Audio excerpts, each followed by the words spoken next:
Vámonos. There you Está. go. All right, folks. It all started this podcast with episode 1, the debut. We've had lots of fun adventures along the way. We've had our man in Barcelona, our man in Korea. We had home sweet Sweden.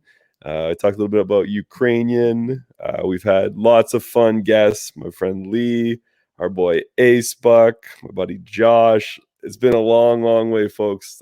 I know I'm missing episodes, but today is episode 50 of the Langoholics podcast, and we are honored, greatly honored to have today Ale, also known as Langoholic. So lots of Langohol, pick your poison, folks. We're going to have an awesome episode. Oh, sorry, little steps up here.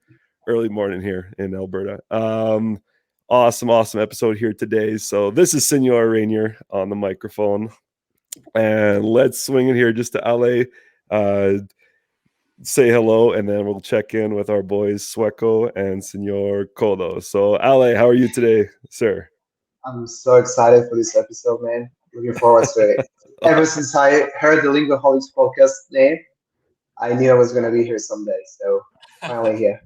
Yeah, man. Awesome. And for episode 50, we're just like, this is like a synergy for us to have you on. So sweet. Okay, let's get the other microphones in here. Senor Kodo, how you doing, buddy?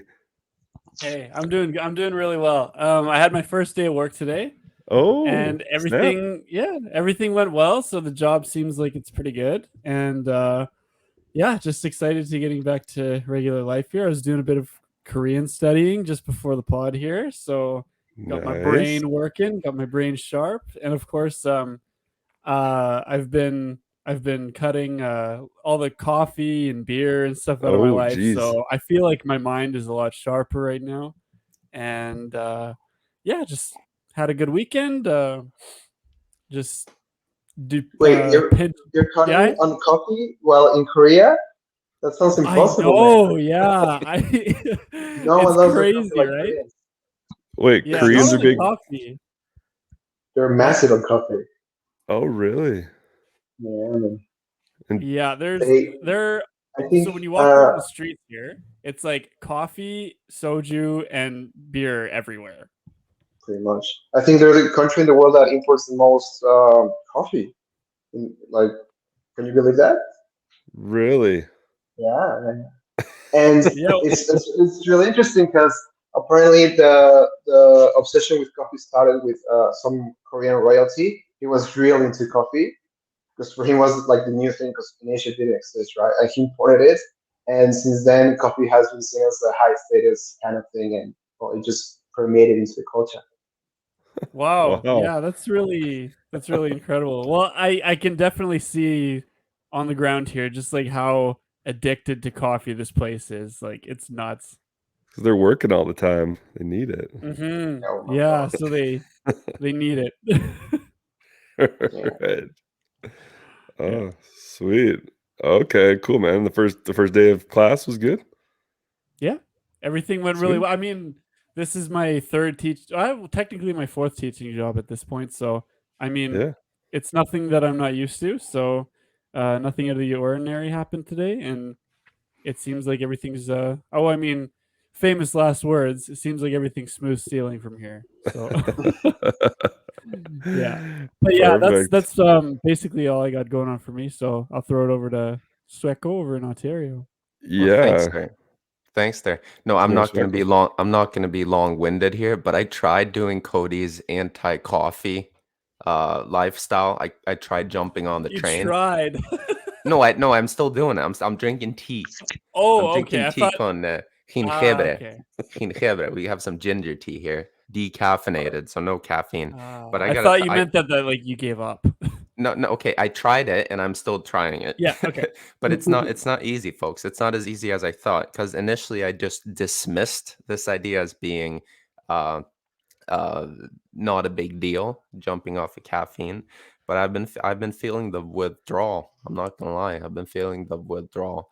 After 2 days, I started getting some pretty serious migraines and body aches. from not drinking Jeez. caffeine, and but now I feel better. But it took me a week to get off Yeah. it. It It's like takes Yeah, I it, tried that once and it didn't work either. It was like 2 months. No, it took some willpower. It took some willpower just to get over that 4 or 5 day hump, right? yeah, And then now it's smooth sailing. Now it's actually smooth sailing. So I'm a little nice. split on. I'm a little ambivalent on if I'm gonna jump back on the coffee train or not. I think I will, but not every day. It's gonna be like 2 or 3 times a week type of deal. Just less, Yeah. Because I do enjoy it, less and it's caffeine. sometimes like social, like you go with your friends to have a coffee or with your coworkers have a Mm. coffee. It's like So I'm not. alcohol. Pardon? It's like alcohol. Yeah, it's like Like it's very alcohol. It's social. like social. Yeah. So we'll see. Yeah. I'm not decided on what I'm gonna do here with my coffee habits in the future. Yeah, fair enough. But hey, we'll see. We'll see. Anyway, Yeah, that's yeah. it for me. I'm going on vacation next week, so I'm pumped. Oh, yeah. Off to Going back to La Patria, La Patria de Sueco. La Patria, Right. Sweclandia.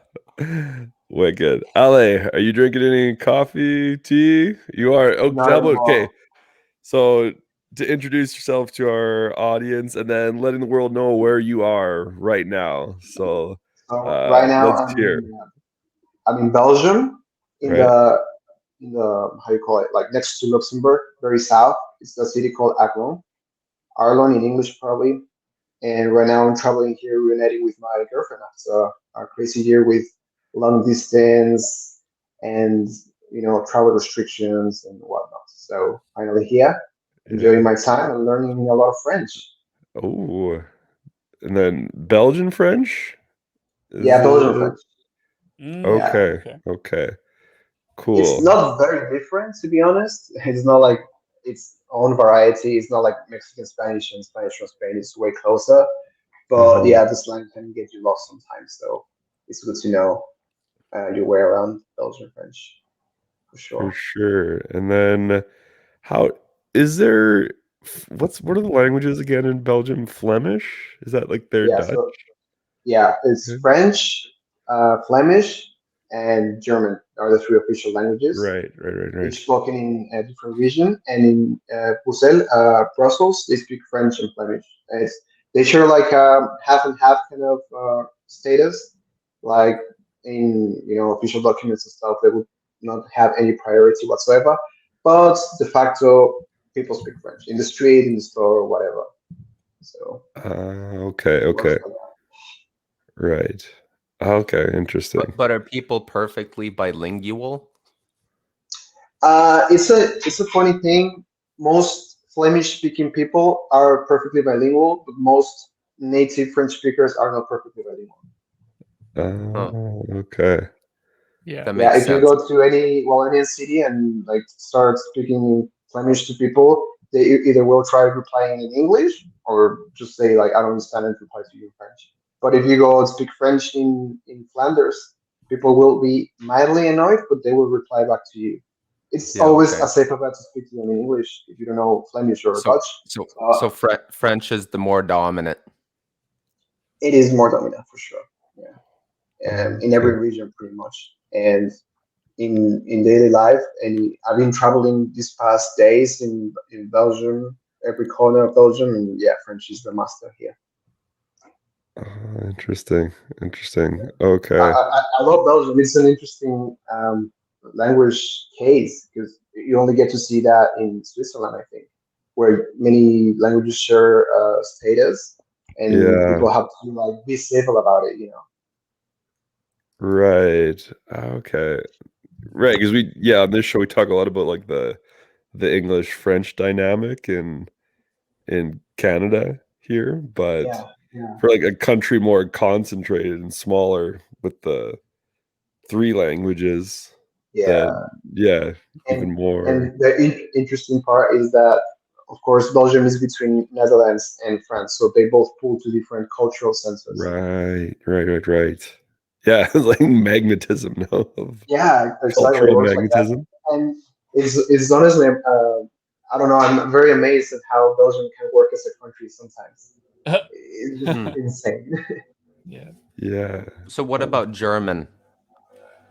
No, German is not really spoken No? here, except for the area where German is like the main language. But honestly, if you go to any uh, how do you call this, hotel de ville, like the administration office, no one will speak German. Or official procedures don't require German at all. The law is written in German because it needs to be, because yeah, it has the status of language, but no one really will speak it to you. Okay. Yeah, it's So incredibly rare.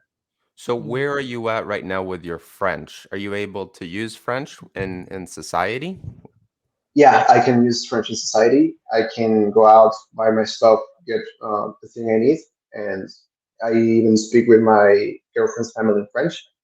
Of course, I Nice. don't have a super, super, super high level, but I can read books, that kind of stuff. So I can get by. Yeah, as of now. Nice. And when did you start? So this is the most crazy language story I have actually, because I started when I was like 7 or something. Because I went Oh. to a Canadian school in Mexico City. It's Okay. it was like Catholic Canadian school, and so they taught us, of course, English and also French on the side. But the French was mostly like marketing kind of thing. Like they just put like a French teacher there, but we didn't really learn anything for like 10 years. So I left You look like middle a school. Canadian student. Yeah. There we go. It's real Canadian then. So I graduated middle school without knowing more than 3 words in French, and I had to pick it up from zero again in high school. I was forced to learn it in high school, and In so Mexico as after that, well? in Mexico as well. Yeah, it's a pretty big language in Mexico, I'd say. Oh, wow. After English, I think it's the number one language to learn as a foreign language. Wow, okay. And yeah, I picked it up again from scratch. I hated it because it was like forced onto me. I didn't actually quite choose it. I wanted to learn Chinese in high school, but well. And eventually, my brother moved to France. He became French citizen, and because I kept that contact with him and visiting him, I kind of got more acquainted to French. But I never really actually got into it. I never actually felt it. When a language clicks, it clicks. When it doesn't, it just like kind of floats. Mm-hmm. And so I kind of let it on the side until well, I met my girlfriend, and so here we go. Yeah. So your Right. girlfriend, is she a local? She's a local, yeah. So she's half Japanese. Her mom is Japanese. She speaks Japanese, and I met her in Japan. But she was raised in Belgium, which makes her completely like a native French speaker. Oh wow. Okay. Yeah, that's cool. Yeah, Wow. it's really convenient for my language learning, to be honest. Yeah, Huh. it's yeah. Don't Speaking say from too much, first-hand bud. experience. Don't Yeah. don't say too much here. Don't incriminate yourself. That's this really salient point about how like something being like institutionally forced upon you, like a lot of languages can be in the school system versus like a relationship, right? Like it's Yeah. a whole other like ignition of passion, I would But say. I think even to this point, I haven't really fell in love with French itself. Like, it doesn't really, really, really click just yet. But I mean, it's the need, I have to get good at it. Well, Right. yeah, French takes time. It's not like well, for you, Spanish is your native language, but it's not like Yeah, Spanish, I was gonna say. it's actually a trap because Ah, French, uh-huh. Spanish speaking people say, "Oh, French is very similar." French natives say, "Oh, Spanish is very similar." Romance language unite kind of thing. But no, no, no, no, no, Well, no, no, no. it's similar structurally, like grammatically, Yeah, but in yeah, and terms some of etymologies and stuff. But in terms of pronunciation, yeah, it's it's different. It's different different. phonologies Oh yeah. or orthographic rules. Honestly, It it it's it's incredibly. an acquired taste. Let's just put it that way. Yeah, It takes some that's a time good getting way to used put it. to, That's a good way to put it. I'm training your ear. still I'm still on my way to acquiring the taste. Right, right. What do So, you Ale, you're from Mexico, Mexico City? Mexico City, that's right. Okay, and what brought you to languages? So I was brought up in a house where traveling was the main thing.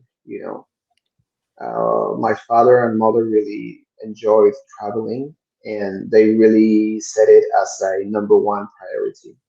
What do I mean by this? Like they wouldn't spend much in other things, but when it came to travel, they were serious. Like they would live a very modest life just to be able to travel at the end of the year. And well, travel is very related with languages. You go here, you don't understand this guy, but oh, it would be cool if I understood this guy. And so Mhm. it's snowball, And eventually, yeah, I got really, really interested in Chinese first. It was like my first language crush, to be honest. English, I was taught English in school, so I never really questioned it. But the first language I decided to be like, oh, I like this. Oh, I can see myself doing this was for sure Chinese. So it was my first love. When was that? It, probably I was like 14, Okay, so 15-ish. And early. that was through traveling. That was because I really wanted to go to China at first because Right, right, it right. was like this opposite world, like Yeah. antipodeal, like going to Mars pretty much. And I was really, really into it, really interested, like getting all the apps. It was like back in 2010, getting like Okay. super late, but still, studying. But my revelation kind of moment was when I went to China, and I was like, "Fuck, like I belong here." It Uh, clicked like first never did. And so because of that, I started with a very, not similar language to Spanish or English, and that extreme way of studying languages, like taking a big leap. I think that's what made me appreciate all the other languages in the middle more. Yeah, that's okay, right. Yeah, because Chinese is such otherworldly, almost An opposite, pretty much. opposite. Yeah, yeah. It's as far as you can get from, I don't know, Spanish or English. I think Right, phonology, grammar, writing system. right, Oh, So getting that extreme made me, like appreciated everything in this spectrum between, I don't know, right. Spanish English to Chinese, and that was like my gateway drug to other languages, pretty much. your gateway Uh, drug. Yeah, yeah. that's a good way to No, say it. seriously. That's that's how Yeah. it's. that's Uh-huh. fascinating though, because when I started doing this, I went for the lowest hanging fruit, and I started with Spanish. Well, I already But had that like was a your basic. travel experience, though, too, That Swacker. was my travel Yeah. experience, but it was intentional. Like I could have gone to China if I wanted to, right? Mhm. Oh, But okay. I Okay. still went for the lowest hanging fruit. I mean, I had like some basics in German, but still, I still consider Spanish being like my first like polyglot endeavor. Right. Because it was the easiest. I identified Spanish as the easiest language for me to learn. Now you did the complete opposite. You went for like the hardest language to learn, which I think is Pretty kind of much. interesting. So I saw on Right. your And Twitter, Ali, I saw on your Twitter that you speak Chinese, Japanese, and Korean, but you speak Japanese the best. So that's what right. happened there? Like, why isn't your Chinese the best? So, well, the thing is, Chinese for me is a lifelong project. Like, I'm not in any kind of hurry to get super good at it. I think the thing is, I love it so much that I want to take my time with it. I'm kind of scared of Nice. going too crazy to focus on it and getting really good and look back and be like, fuck, no, what? But if I kind of leave it like a semi mystery, I can, keep hanging out with it for like years and years Yeah, to come. that's such a good point. Right. Yeah, I Cool. kind of Okay. ruined Japanese like that. I mean, ruined because it's not like my number one language crush either. But now that I look back at Japanese, I'm like, huh, I'm actually not learning as much, or it's not the same. So after getting to that level in Japanese, I was like, damn, I don't want that happening to my Chinese. So trying to space it out, trying to enjoy the journey. Because for me, learning the language is the journey itself more than the points where I'm incredibly fluent and I'm like this C2/native kind of speaker. Yeah. Okay. Yeah, that's fair. So would you say that like when you get to that point, you get bored? Yeah, because there's no more things you can learn in a way. I mean, that's all I like because you can always learn more. Mm. But I think it just takes longer to. I mean, there's not as much to like dive into. Uh-huh. Yeah. For example, Yeah, for sure. I can right now open a Chinese book and find a million of interesting things, that I don't know. But if I open a Japanese book, it's like one every once in a while. So it's like, okay, well, it's not the same, pretty Mhm. much. Yeah, You that's guys get fascinating. that? Yeah, the lifelong project, that's fascinating because I feel like, yeah, sometimes the language learning, you feel like, oh, it's like a gold rush. You got to go like get it while like the getting's good. Whereas if Mm, it's just like, okay, I'm doing a little bit. I think as long as you're staying somewhat consistent in that yeah. lifelong uh path with As a long as you don't particular forget language. your progress, I think you're in a good path. If you Right. really want to improve. Right. Yeah. Just not forget, like not backtracking or Yeah, yeah, reverting. that's Right. right. Okay. So do you feel so that's your relationship with Chinese? Do you have other languages that you're kind of doing this lifelong project process with? Not really. I think Chinese is my only love that I would be like Okay. Right. trying to stay for the future. For the Right. rest, I Right. could dive into them and just attack them and kind of get over with in a way. Yeah. Okay. Uh-huh. Because for example, when it comes to European languages, they are a really good source of information. For example, if I were to learn, well, I'm learning Dutch, for example, and I could Google stuff in Dutch. It's better for me to be actually good at Dutch so that I can get all the information I can in Dutch. Right. And Right. in Right. Right. Italian, the same. So I see, in a way, language is like a database when it comes to not only information, but like movies, books, that kind of stuff. So if I Mhm. fast track a language and I get good at it real quick, I can enjoy, I can, reap the benefits of my study. Mm. Mm.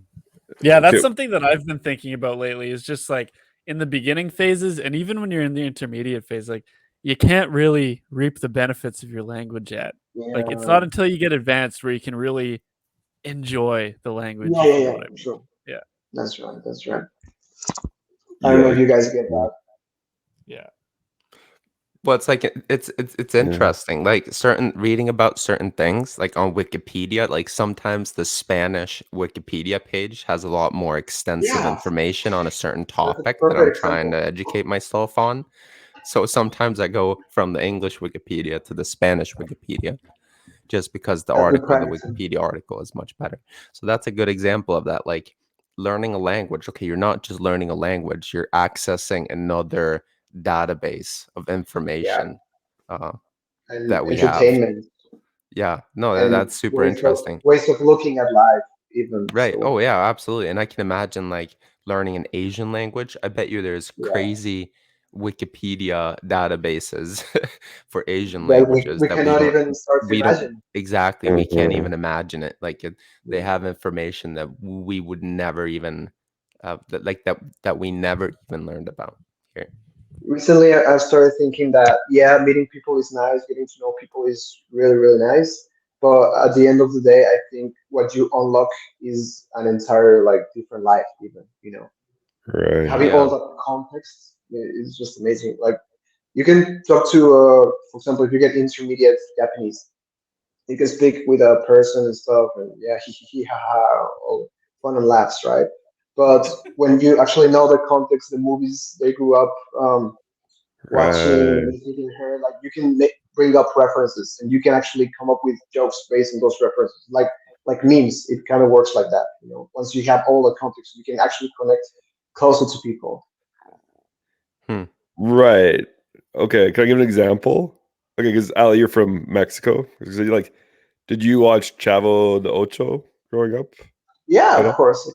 Right. Okay. That would be something like until I learned Spanish, I had Yeah. no idea about that show.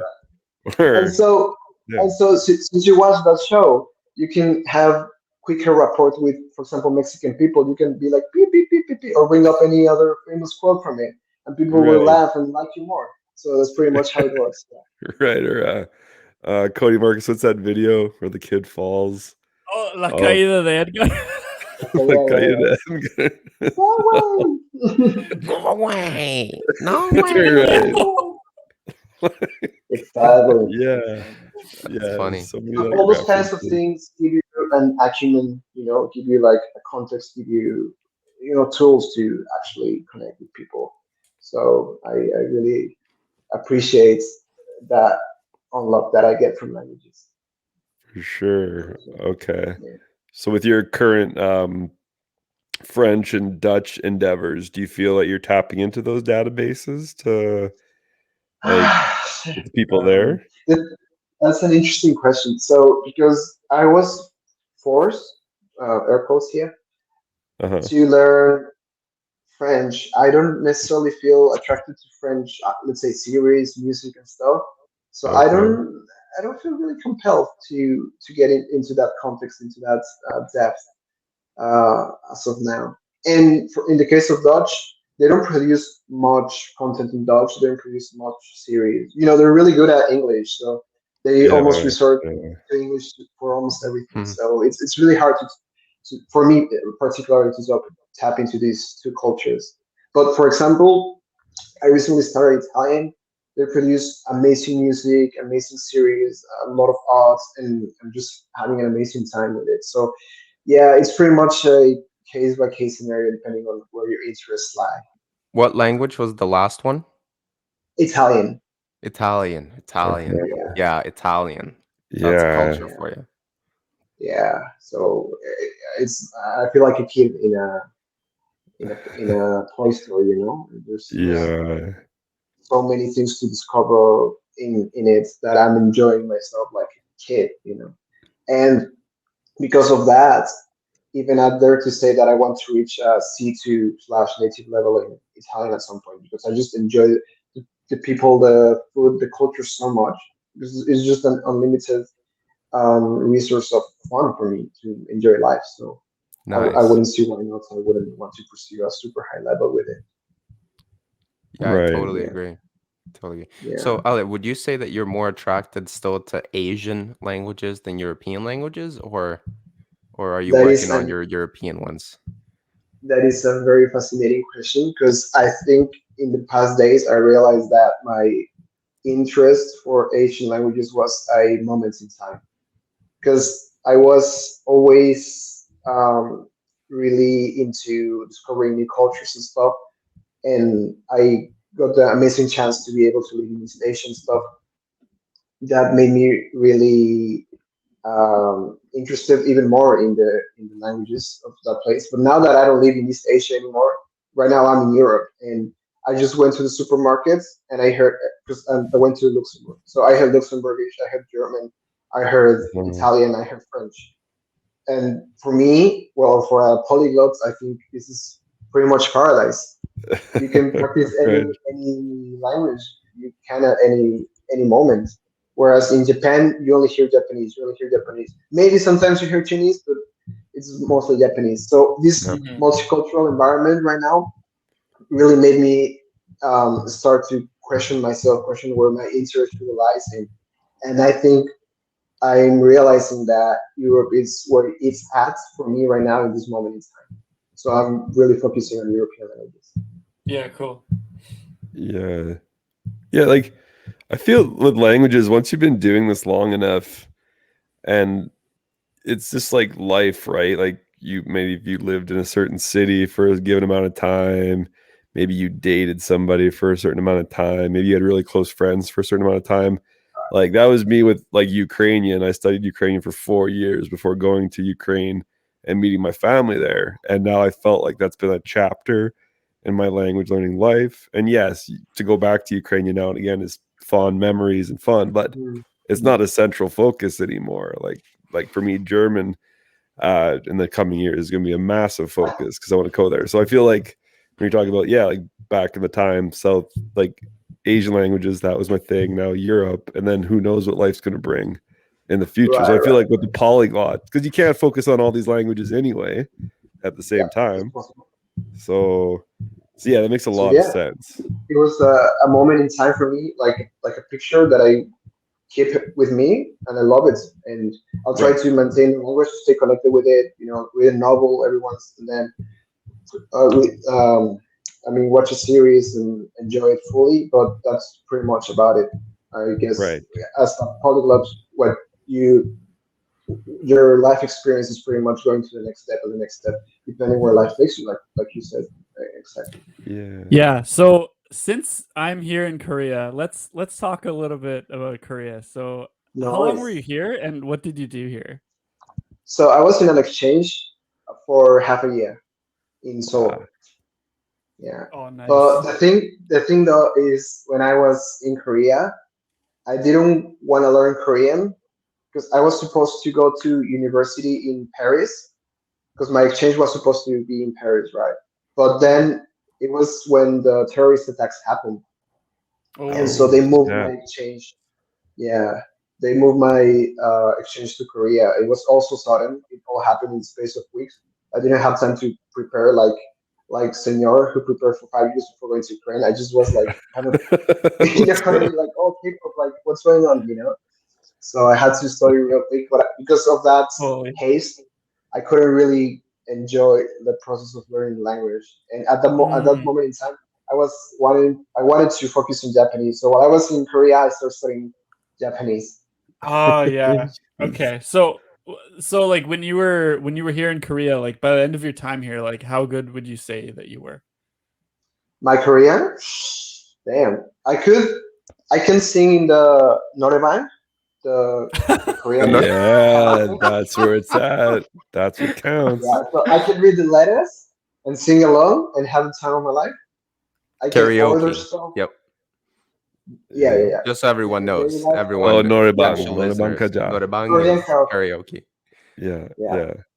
Okay. So I'd say just really daily life stuff. But ironically or crazily enough, once my Japanese level got to our actual good level, I retook a bit of Korean so as to not forget it.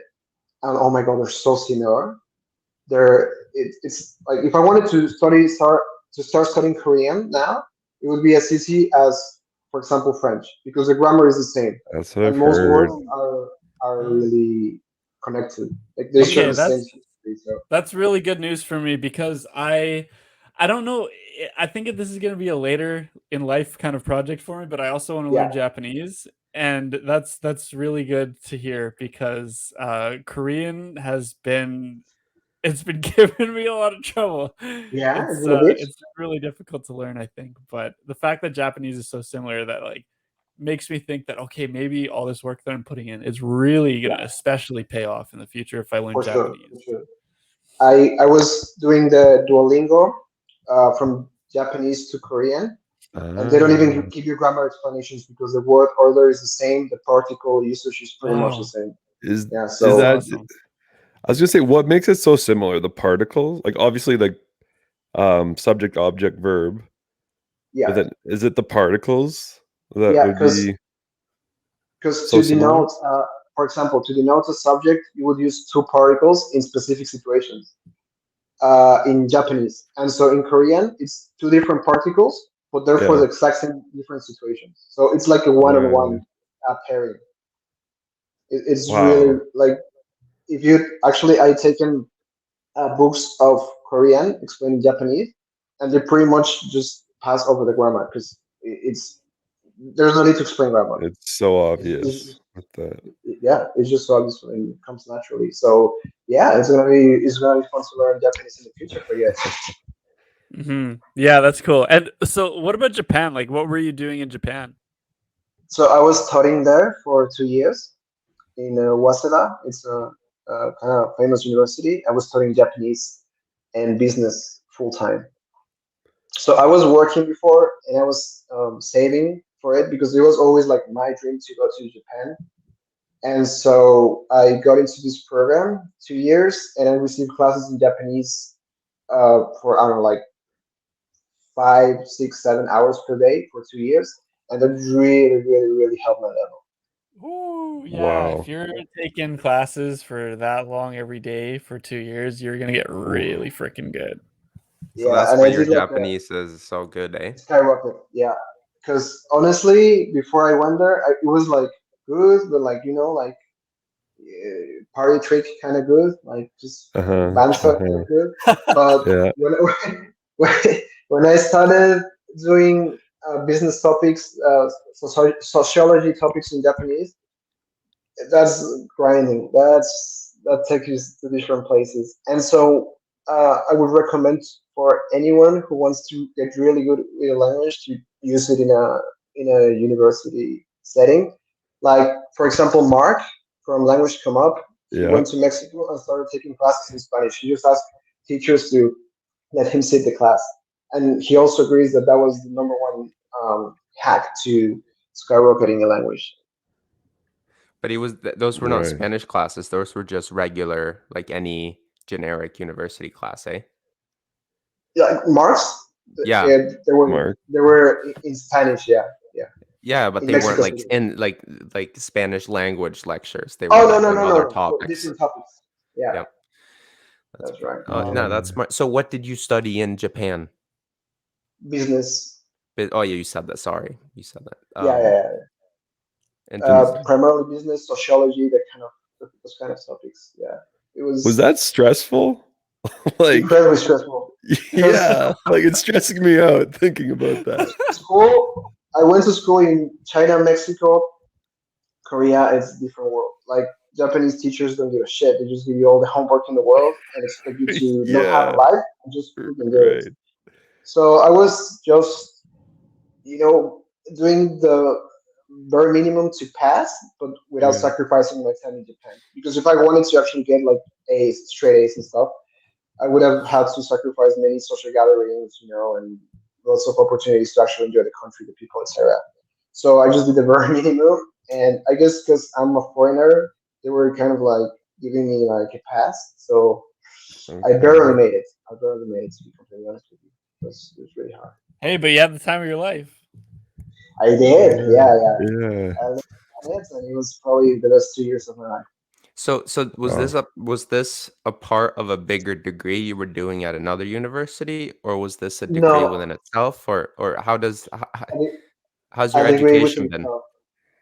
So my education, I did pretty much my university in Mexico, but I did exchange things in China, and then China twice, and then in Korea and Seoul.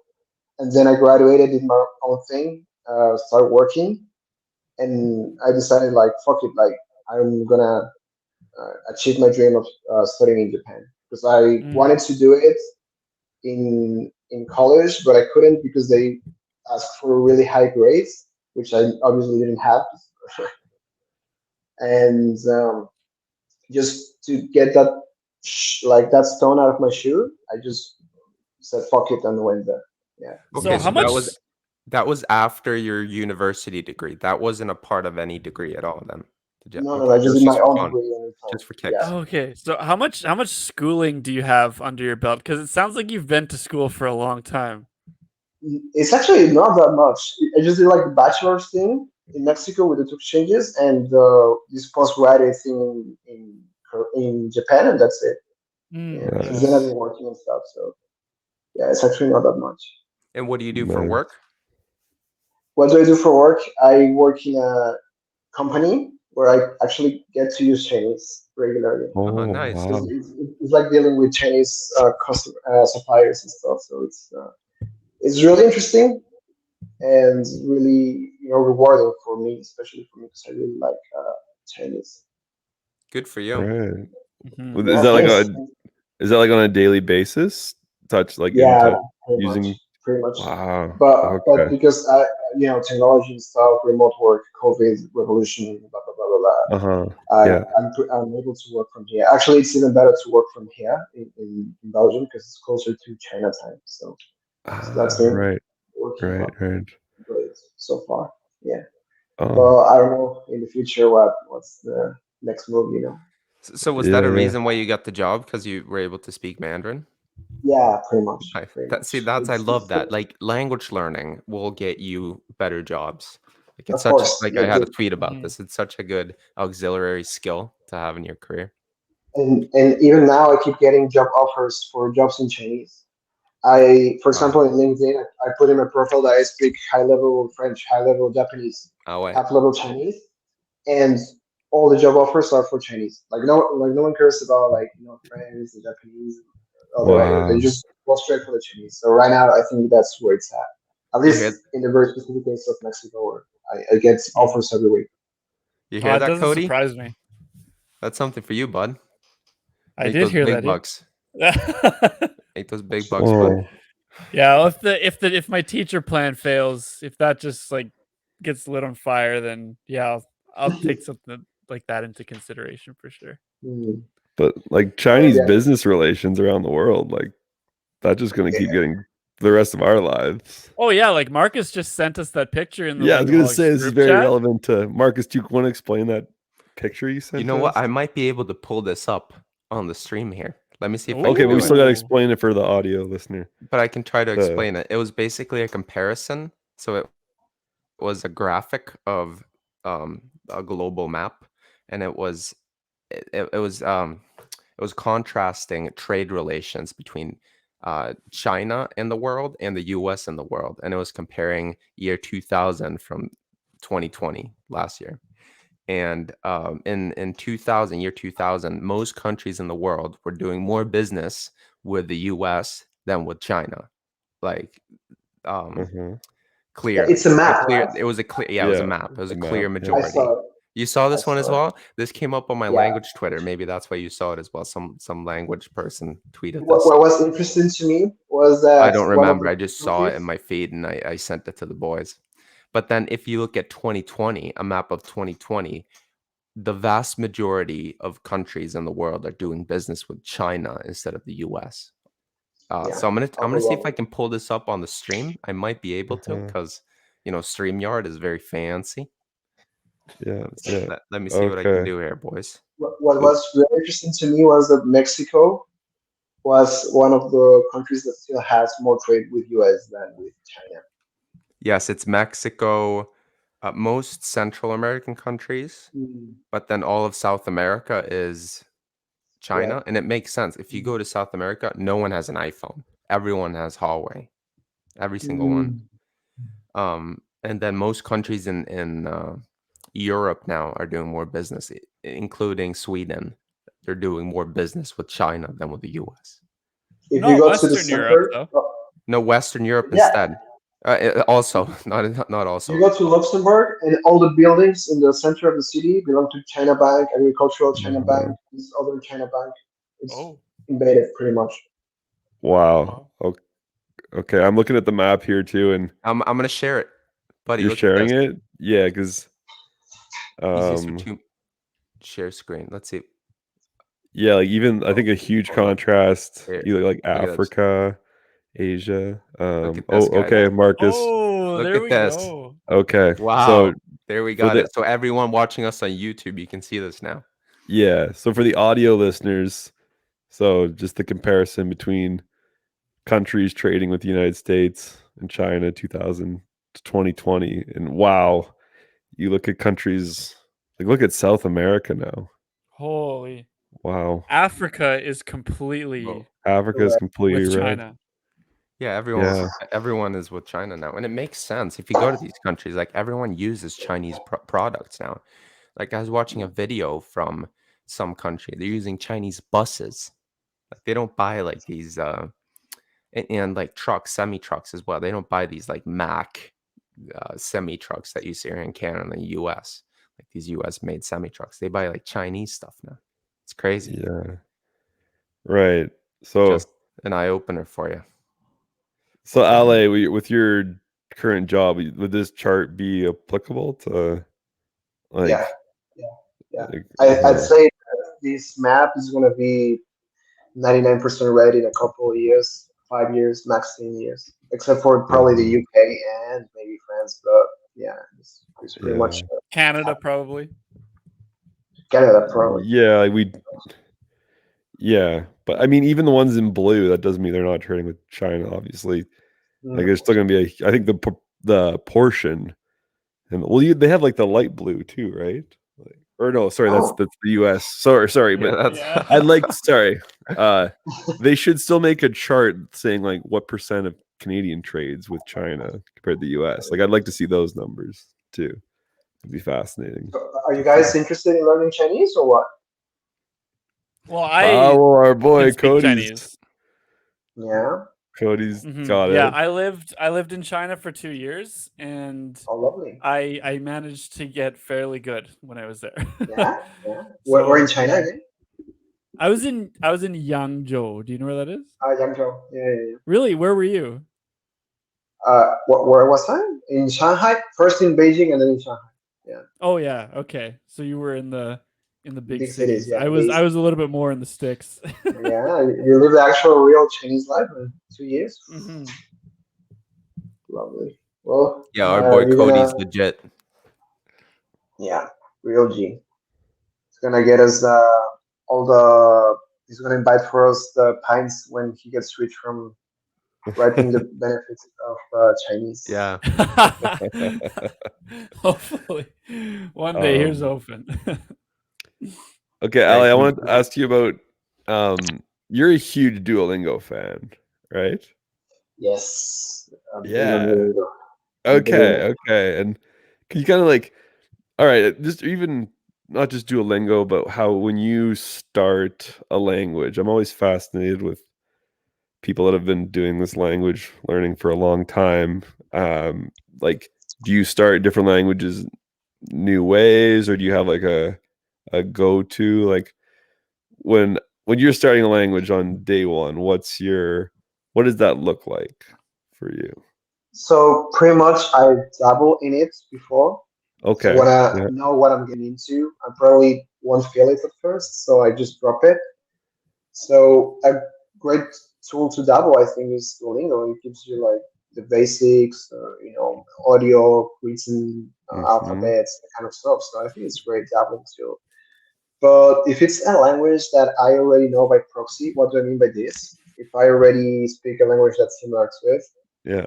I'm most probably already acquainted with most of the sounds, the rules and stuff. So if I know I'm going to start a new language and it's related to a language I know, I'd rather pick up a book actually in this specific Okay. case. Right. Because Right. a book guides you methodically, taking the base of what you already know. I actually am a big fan of. I don't know if you guys know this series. It's called Asimil. Oh yeah. It's Yeah. Yeah. it's mostly written in French, but the way it takes you through is actually super. How can I say it? Solid, because it keeps bringing up words, and they keep. Like, for example, if they bring up a new word, they bring it up 5 lessons later, and then they will bring Yeah. it up 10 lessons later. Like it works like SRS pretty much, like Yeah. Yeah. repetition system, and that's where it really sells in. So I'm becoming a big fan of this method recently. And That right now sounds I'm yeah. learning a secret language. It's related to one of the languages I already kind of speak. And so I bought this in a book, and it's been an amazing ride. It's fun. It's working quite well. But if I were to start an unrelated language, like I don't know, Vietnamese or Tagalog or Uh-huh. something, I would definitely start messing with Duolingo first. Right. So those little dabbles beforehand. Before. Yeah. It's a Hmm. commitment, Like I'm not gonna go all in before knowing what I'm Yeah. getting into. So, Okay. but yeah, Yeah. Duolingo has a lot of shortcomings as well. Like it's like the opposite of this book. It doesn't follow a method. It just sometimes feels like random tests for random vocabulary. And Yeah. for example, the Vietnamese Duolingo teaches you animals, like in the second lesson. But that's, I Right. mean, Who what the fuck? cares? Like that's useless. Yeah, who cares Yeah. about an elephant? Like I want to order food. I want to say hello to my neighbor. So Yeah. sometimes Duolingo can be. It's something. It's hit or miss. Depends on the language, your goals, a lot of things, to be honest. So I wouldn't necessarily recommend Duolingo 100% of the time. Well, Right. Yeah. you don't want to learn how to say the gorilla eats a backpack. Not yet. Yeah. Okay. Hey, I wanted like I was thinking about this the other day. I was like, oh yeah, because that's what it always gets like shit on for, is these. Okay, so the gorilla eats the backpack. Okay, no, I'm gonna defend this sentence here in a way because yes, it's ridiculous. But okay, you are learning word order. No, like so you're getting that. Like I always wonder, like, what's Duolingo's point putting these out? Like I feel like they don't explicitly explain it sometimes, but Yeah. okay, the girl eats the backpack. Okay, so I'm gonna get like my word order there. I am gonna get a few like pronunciation. Um, points from it as well. Like, it's not a relevant conversational sentence by any means, but like, can I take the gorilla eats the backpack word order and start like applying that elsewhere? Like, that's why I was kind of like, what's the logic? Like, should I be learning a more relevant sentence and word order as well? Like, I just, because yeah, I it do agree always with is. you, You actually. could always, all these, like, it's not just Duolingo. Some of these other like uh Glossica, I think, is another one. Like just these really random sentences. But is there a point behind those sentences? But I think the fact that they're bizarre sentences makes them memorable. So that's good Yeah, for actually remembering some words sometimes. On top of right. all Yeah. all the things you said, which I agree on, I think because it's ridiculous, you're like, huh, and you might actually, it might linger longer in your head. So I'm for it, actually. Okay. Yeah. I just, because it's every language has that on Yeah, Duolingo. Yeah. Like everyone. Well, I Oh, think it's definitely a good creative exercise, but it's not something you should focus on. But it's definitely useful because I remember back to my university days when I was learning German and Spanish and French. Like I loved doing that. I was always one of like the silliest guys in the class because I was always making like these stupid sentences and like just making everyone laugh and like that was so much fun to do. yeah. yeah. Just So I guess it depends on your personality as well. If you're like Mhm. more inclined to that, it might work better for you. But for serious learners, I think the reality backpack might really, yeah, put them off. right. Right. Yeah. Yeah. Like the relevancy part of that. So how long do you stick with Duolingo? Like if you start at when you start learning a language, is it just through the dabbling phase and then you decide, okay, I really want to It, start become serious with this country with this it's language, then you shift resources or how does that look like? it's a case by case kind of thing. For example, with Indonesian, there are no resources online. Like it's super hard to find resources. So I had to Uh-huh. stick with Duolingo. I pretty much have no Yeah. choice. I finished the tree already like 3 times. But with other courses like Dutch, for example, I just let it there. I didn't keep going further because I got some books and the books are amazing and go over the points in order, and that works really well for me. So super case by case. Indonesian also has a very simple grammar, like Chinese, for example. So you Uh-huh. don't need to learn grammar with it, and you just need to learn all the vocabulary associated with it, and you're good to go. So yeah, it depends. It depends on the language. Right. Yeah. Sometimes Duolingo is the only game in town if you're Yeah, going for other languages. So, like, it's ironic with a language like Indonesian, where what are there, like 100 million speakers, but just how certain, like two hundreds sorry, just 200 crazy. Yeah, million. there's more than that. Yeah. Yeah. Yeah. Like a lot.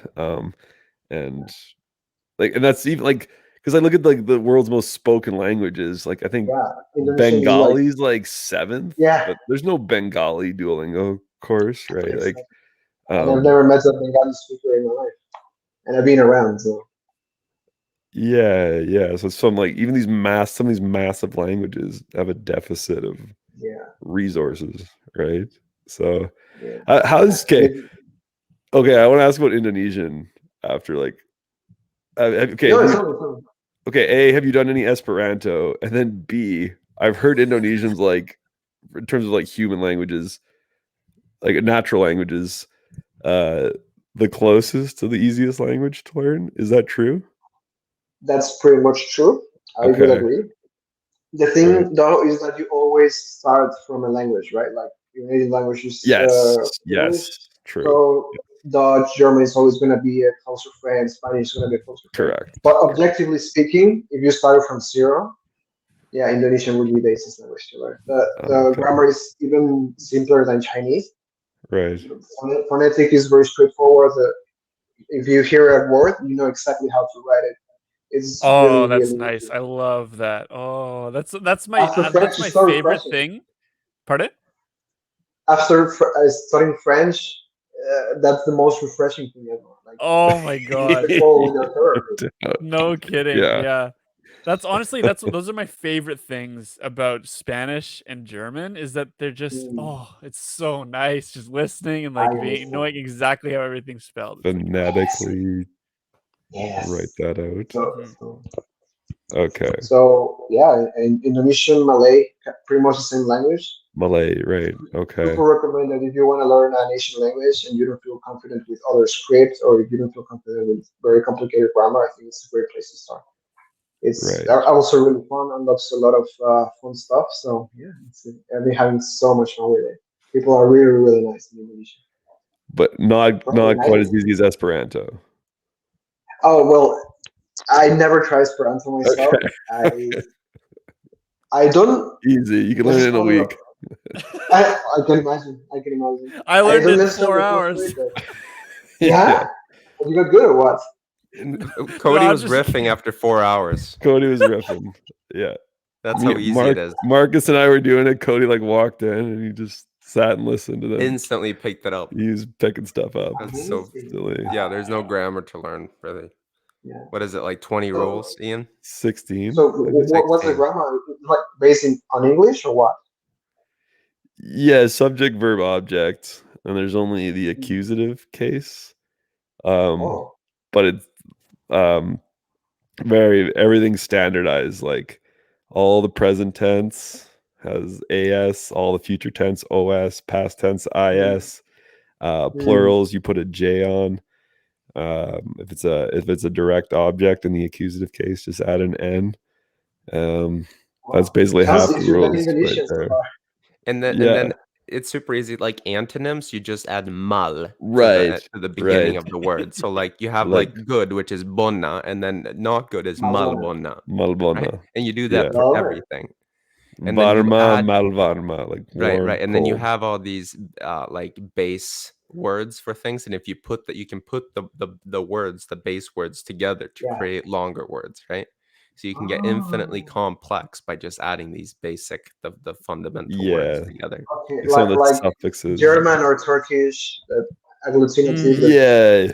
Yeah, it's a little bit like that, but simplified. I wouldn't say like full on agglutinative, because I have seen how long some of those like crazy Turkish words can get, but yeah.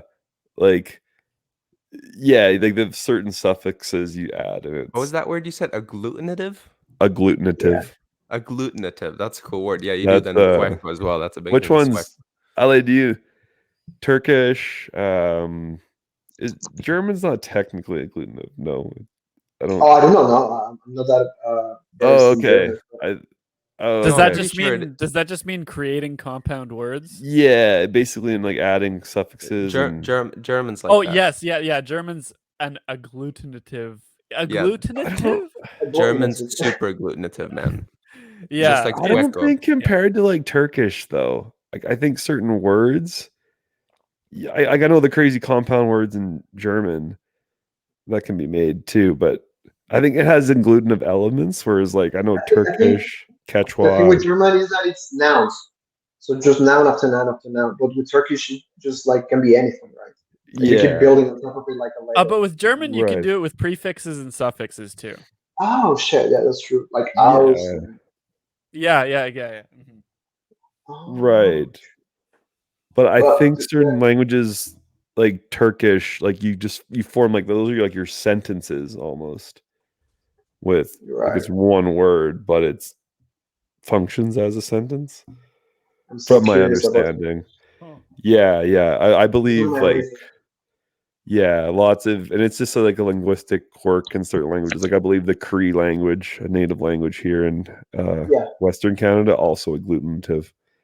I heard it's So- one of the hardest languages in the world. The Cree. Oh, I have no idea. Indigenous languages, it's something. It's been just from my dabbling. You kind of get like surface level glances. Like I know I think this might be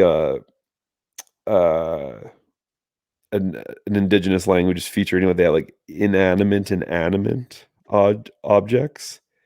So like a tree is living, so that would be animate, where I don't know if a rock would be living, so that might be inanimate. Oh, there's that difference in Japanese too. Oh, they have that feature? Yeah. So to say Oh. something living is there, you say iru, but if it's something inanimate, you say aru, and it changes. It keeps Ah. branching out. It changes a lot of things. Yeah. Right. Oh, okay. So Okay.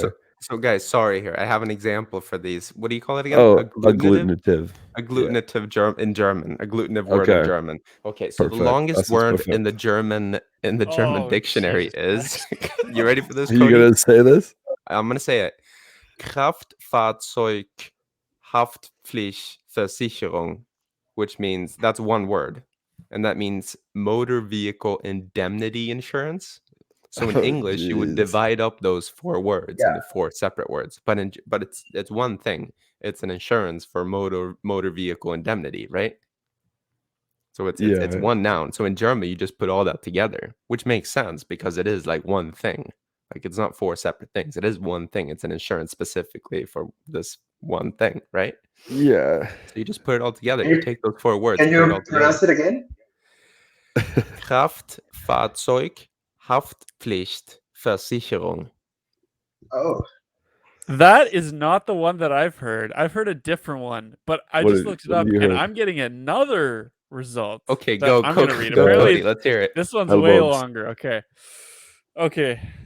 Donau-Dampfschifffahrts Elektrizitäten-Hauptbetriebswerkbauunternehmen bei Get out of here. Beamtgesellschaft. Can you say Get that out of one more here. time? Say it one more time. Holy crap, okay. Donau-Dampfschifffahrts Elektrizitäten-Hauptbetriebswerkbau unter Beamtgesellschaft. damn. So what's Is the that translation there? That's some type okay? What of is that? Electrical. Oh god. subject. That's Association for Subordinate Officials of the Head Office Management of the Danube Steamboat Electrical Services. Aye. It's Okay. 80 letters. Is that like okay? Is that compound words or I don't know if that's agglutinative or Yeah, compound words. those are all words. Yeah. Isn't it the same? Isn't No, that an like agglutinative? agglutinative. Like there's no prefixes in any of that though. Like Those are all just They're grammatically just okay. nouns. They're just nouns. Like so like they're compound words. So that doesn't count as agglutinative? Not from my I don't think. understanding. No. No. But it's insane still with the compound words.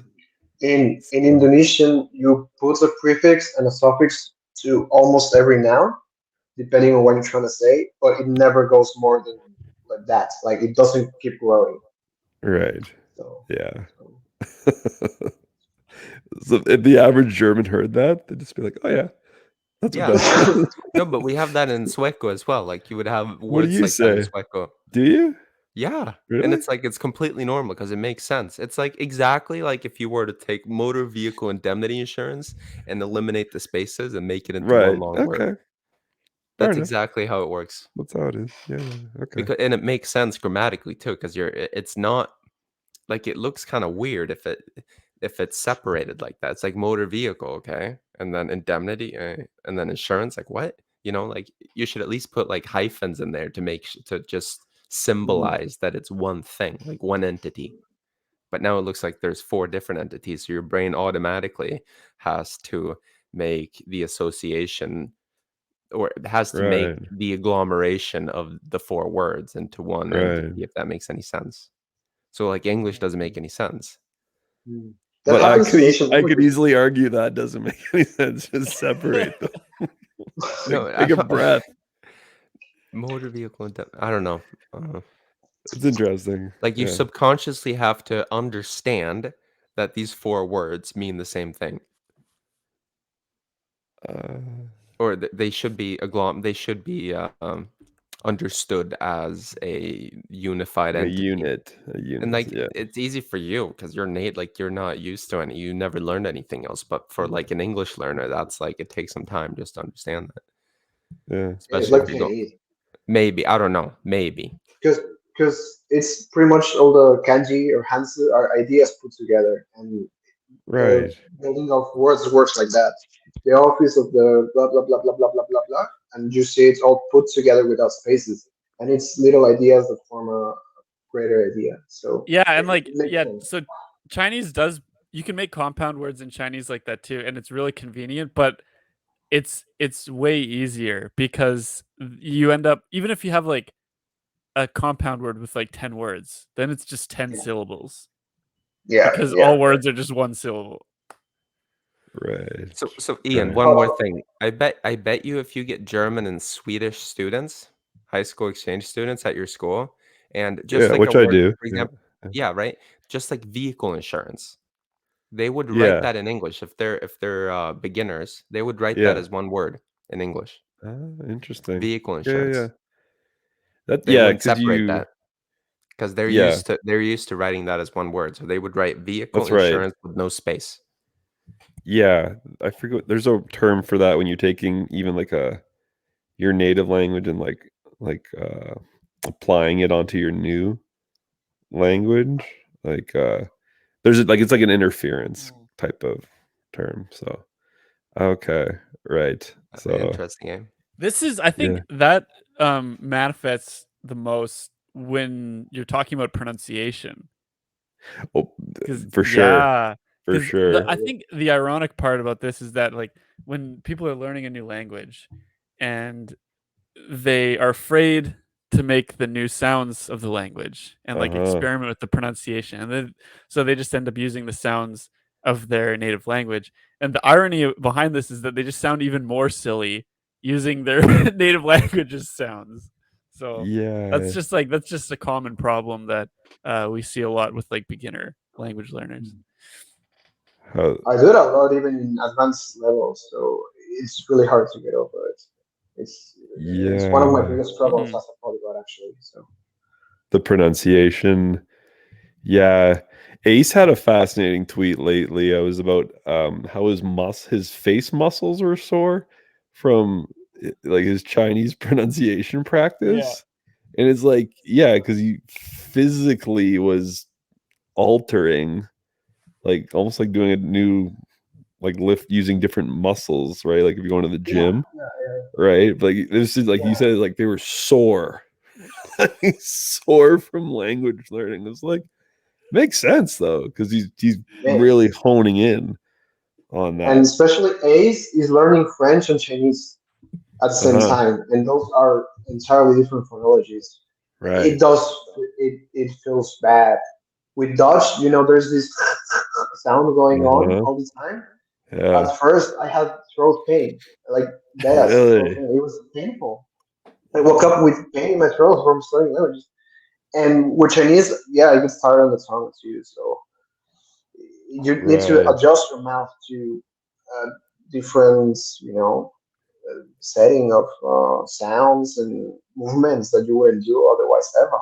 So, Mhm. and with Spanish, we're very like straightforward with our stuff. And recently with language learning, I've been studying like IPA and Uh-huh. how Yeah. how it affects like pronunciation of stuff. And I've been doing like tongue gymnastics recently, just trying to pronounce some of the IPA stuff. This is really fascinating, and I really want to get good at that because I think that will be the unlock to actually get over my pronunciation problem in most languages. Mhm. Oh, so you're doing these exercises to learn IPA. Yeah, yeah, yeah. Because I realized I was Um, butchering French and some other languages. So I decided I'm just gonna learn like the actual linguistic side of it, like how the tongue moves, the fricative, the yeah. labial, the bilabial, the blah blah blah blah blah. And I Yeah. realized, yeah, it does help. It does help a lot. At least having the understanding of it really can unlock some interesting new sounds. Yeah. And just You got to Oh, sorry, go ahead. well, just for our non-IPA, our non-linguistic audience, IPA stands for International Phonetic Alphabet, just for the listener. Um, okay, once you've sorry, what were you gonna say, Cody? I just got to say you got to take your mouth to the language, Jim. Yeah, yeah, You got yeah. to get yoked on languages. Yoked. Yeah. So Ale, have you since doing some IPA work and have you kind of applied that now with other Yeah, languages? definitely. Uh-huh. So, with Spanish, there's B and V, they're the same sound. They're B and B. Yeah. And I never realized it was a different sound in English until I was 25 years old. Right. I, Right. I Okay, never I that's never heard fascinating. V and B. Now I can hear it. Now I can say it. But I spent like 15 years of my life speaking English with one single V, and I never realized how, like, looking back at it, how crazy I must have sounded.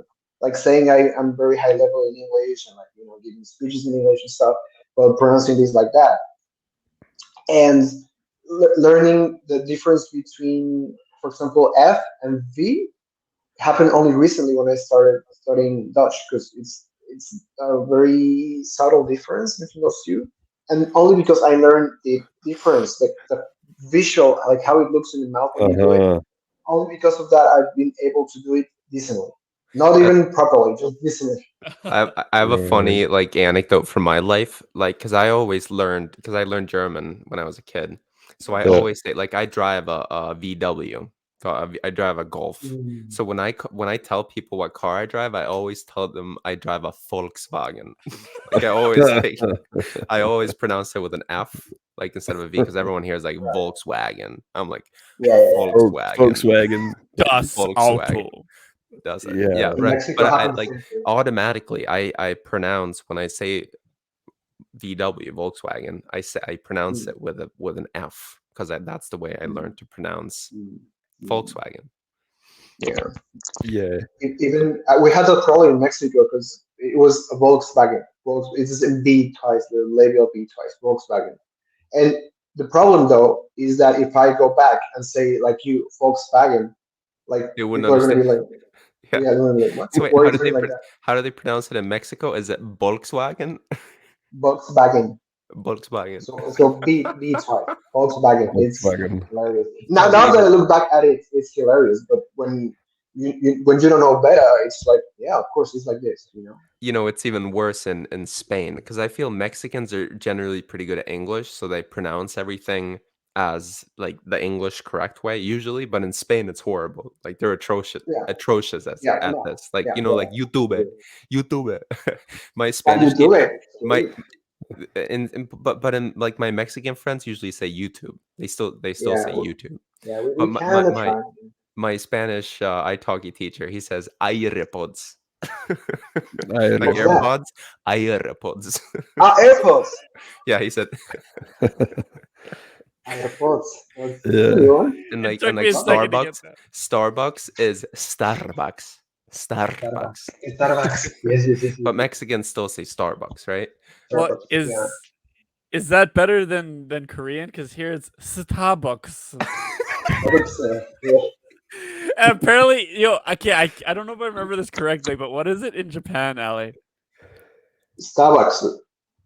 Starbucks.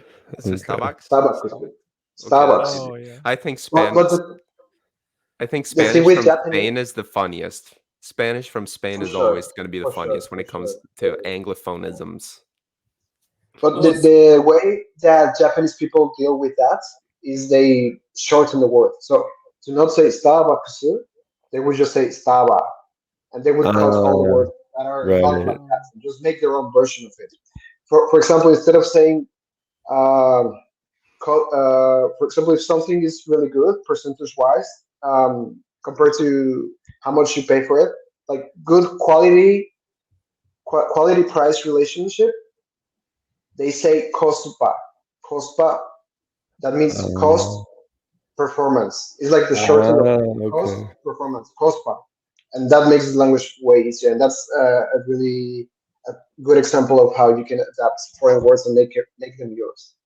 Right. yeah, I know Korean really does that a lot with like this Konglish words too. Like they always start with an English word and then they make it into Yeah, something that's way different. yeah, Yeah. same. But I just thought about Starbucks in Chinese because Chinese does a thing where they take English Yeah, words and they just make them sound super Chinese. Like Starbucks in Chinese is Xing Ba Ke. and I love Like, that word because it's half English and half Chinese. So Wait. Xing means star. So that Uh, part is Chinese, but Bacchus is just You Bucks, can't right? translate buck. You can't translate bucks. wait. Exactly. They couldn't be ours, so they couldn't find the word, but it's just Bucks. Wait. So What, it's half Chinese, half English, and I love that word. how do you say it again? Xing Ba Shinbaka. Ke. Okay. That's hilarious.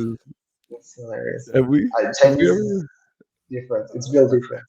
have we ever talked about on the podcast the game we play when we're driving around town, literally translating things in different languages? Let's go. You tell So him. okay, You tell him. so when we did the Langoholics boot camp, we were all living together, and like just I actually got this from Alejandro. I think Cody was doing it. Like we were doing it in, like from English to Spanish, but like literally translating things, which Yeah. just made it hilarious. Like Walmart became I'm like pared mercado. No, el mercado de pared. El mercado de pared. No, literally. No. You have It to has be translate them literally. literally word for word. Literally, like Safeway, Segura Manera, like Sobeys, entonces está. Which, besides like laughing so hard, like that sounds like the Chinese are just like, yeah, just call it the Star. In Mexico, Baku. Yeah.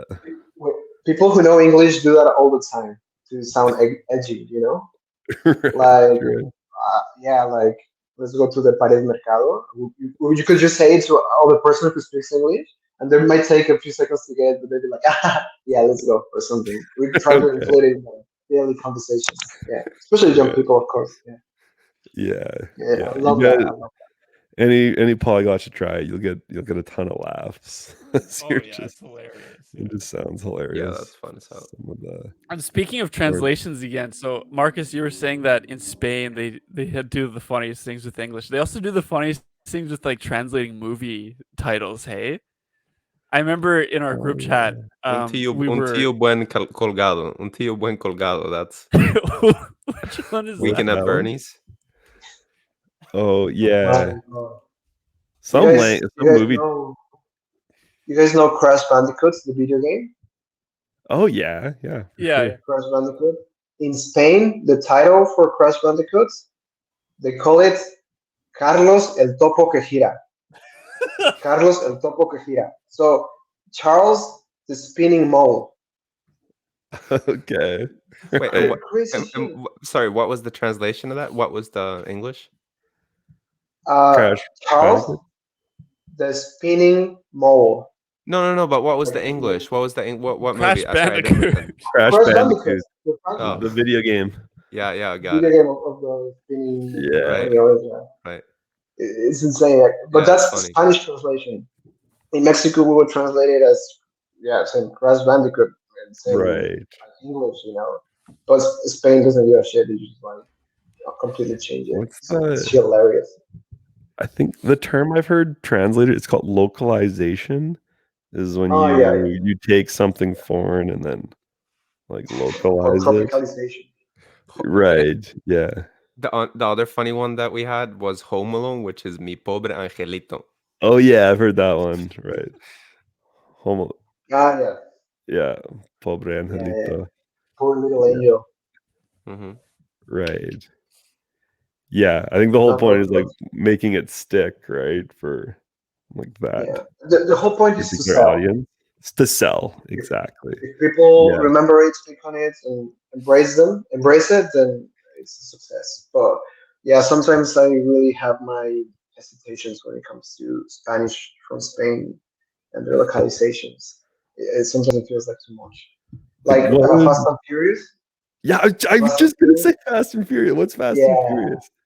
It's like a todo gas or something like that. Oh, okay. I just saw because here in Canada here in Canada everything's translated, so it's in English and French. So I saw a movie poster. If you're the latest one, I don't know what number it is now, but I saw it in French, which makes sense. It's just le rapide et le dangereux. Okay. So it's just directly. They didn't get nifty. Yeah. They didn't get nifty. In Spanish, it's rápido y furioso. Oh, okay. So clean, does the job, it's great. Right. But a todo gas or I don't know. Like I wonder what would Space Jam be? I wonder. That's in Mexico for sure. It's Space Jam because I grew up with that. Okay. For sure Yeah. In Spain, Samba de Espacio. Amigos planetarios jugando basketball or something. Right. Yeah. Something like that. I just love to be in a boardroom meeting when they're like trying to figure out these. Yeah. translations be like, The how thought does this process. how does this hit? I would pay to see that. Totally. Oh, that's I would love to be a part of it. as Imagine a us. imagine if Because that I was would your appreciate it. you're just like a title consultant in other languages. That'd be so much fun. You just have to Of like, course. oh my God. It Right. might be my dream job, actually. Solid. Yeah. Yeah, I know language. Just seeing the crossover and the between all these languages. It's like, how does it all come about?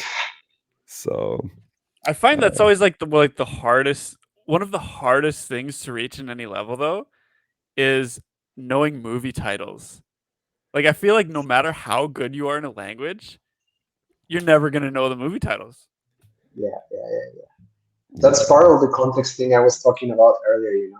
Like probably you want to bring a reference from a movie that probably they've seen, but if you don't know the title of that movie in that language, then you're also like a bit lost. But So that's the thing about a language. Like you can get infinitely good at a language, right? yeah, You can get infinitely good at any language you want, including your yeah, native language. yeah, Like you could like there's always more to learn. yeah, yeah, yeah, yeah. Context Right, Ian? matters a lot. always more seriously. Like which is amazing. It is kind of the gift. I know like Ali, you made the point about like with your Chinese being a lifelong project and like Japanese, maybe not so much new stuff, but I do feel like with it's the gift that keeps on giving in sense of like even with my Spanish, like there's the podcaster Diana Uribe, and she's got like a whole Oh, series on she's Latin great. America. Like I just want to like plow through all those. There's so many movies, Mexican, Spanish, like other Latin American movies I haven't seen yet, and it's just all there waiting. Yeah, a So lifetime is not enough. seriously, lifelong learning. So I know it's kind of a cliched educational slogan, but I think it's more it's true true. in languages than anything. Probably. Yeah, Yeah. seriously, right? Because like we'll do 10 years from now, I'll be like, hey, I learned a new Spanish word today. Like it'll always be, new. Probably something like a little new. So You can always get Yeah, better. yeah. I wish I have enough lifetime to keep reaping the benefits of all the languages, but honestly, I think we're yeah, spoiled by chance. So Ale, what's next on your plate now? You mentioned you're yeah. starting with Italian and you're going hard I at yeah, French. But what's I've next been on your plate? doing so Italian has been a project for 2 months. I've been doing a bit of Luxembourgish, but I have a major language uh, in the process. It's a language I started 2 weeks ago. I'm trying to keep it secret for now. I'm trying to make a little video, but I'm pretty sure you guys are gonna love it. It's a Oh, language now I'm that's really like loaded curious. with yeah, Okay. like going in Okay. history. So that's what's coming in the short term. But in the long term, I would really like to start Turkish, like I said. Like the Uh, agglutinative part of it is something that I kind of help myself. It triggers me. I really want to know more about it. And yeah. I say my language end game would be to learn maybe Tibetan Tibetan. because Tibetan? Yeah, Tibetan. yeah, because Wow. I went to Tibet 2 years ago and it's definitely my favorite place in the world, and I wanna like have more opportunities to go back there and know more about it. Really? So You went to yeah, Tibet. yeah, yeah, yeah, yeah. Wow, what was that like? Yeah, mind blowing. It's honestly like a different world and time of my life. Honestly, super recommended. They let Yeah, you you need to in? get a special trip They permits. let you go Yeah, there? yeah, yeah, yeah. You apply for it. They give you the permission, maybe not, and they Hmm. get it to me. It's one of the advantages of having a non-controversial like passport, for example, Do they because you let you get. go if you're American? I do not know. That's a great question. I I don't. bet you they don't. Most probably don't. But you guys are Canadian. Shouldn't have any problem, right? Yeah, no, I'm just Yeah. saying. I love finding like little exceptions in the world where Americans Yeah. can't go. I'm just going there, That gives me a surrounding lot of it, pleasure. Yeah. Yeah, So have you looked at like isn't Tibetan, is it related to Mandarin at all? yeah, Is yeah. it It's is? the Sino-Tibetan family, right? yeah, yeah, Oh yeah. yeah, Sounds yeah. good. Sorry, yeah, I always forget that. Or Sinitic languages also. Is And it yeah, its they're own related. alphabet though? Doesn't it have its own Yeah, they alphabet? have their own alphabet. Yeah, And okay. the craziest part about Tibetan, and the reason why I haven't started it yet, is that they have an orthography that is crazier than French. So this Oh means geez. that what you hear and what is written are Oh completely no. different almost. Yeah, Oh very different because they have like Oh roots no. going back to like 200, excuse me, 2000 years ago. And now like what you hear and what you see are not the same. So that's a turn off in a way, but it also makes me super curious about it. absolutely. Yeah. Yeah. Wait. Yeah, that's the thing about these languages, that they might seem obscure, but it's that mystery that I feel like Yeah, it's like, yeah, yeah. I gotta see what this is for sure. So beautiful. Uh, boys, well, we're pushing close to hour and a half. So, how we feel about wrapping this up here So quickly? just one last question here. Yeah, Are you yeah. planning on sticking around in Europe for the time being, or do you have Oh, other yeah, plans? yeah. Yeah, well, so right now I have my job in Mexico and stuff, but my girlfriend is living here, and so yeah, and I really like the, of course, language aspect of it. Like being in Luxembourg, this area, it opens the door to many languages, many cultures. Most things are at least an hour drive away, and it's really Right. interesting. So I'm really considering moving here for the time being. And if that happens, you guys are welcome anytime. Oh, Oh, we'll thank be you, yeah. sir.